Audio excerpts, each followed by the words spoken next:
আজকের বাংলাদেশে এমন কয়েকটি গুরুত্বপূর্ণ খবর এসেছে যেগুলোর প্রভাব শুধু রাজনীতি নয়, দেশের অর্থনীতি, প্রযুক্তি, নিরাপত্তা এবং সাধারণ মানুষের জীবনেও পড়তে পারে।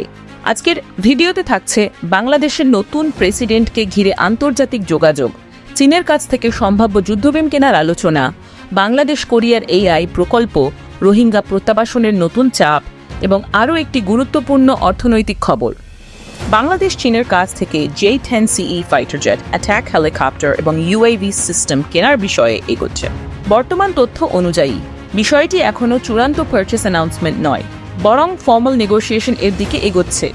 বাংলাদেশের প্রধানমন্ত্রীর নীতি ও কৌশল বিষয়ক উপদেষ্টা জাহেদ রহমান এই আলোচনার কথা জানিয়েছেন। কেন এই খবর গুরুত্বপূর্ণ? কারণ এটি বাংলাদেশের সামরিক আধুনিকায়নের একটি বড় পদক্ষেপ হতে পারে।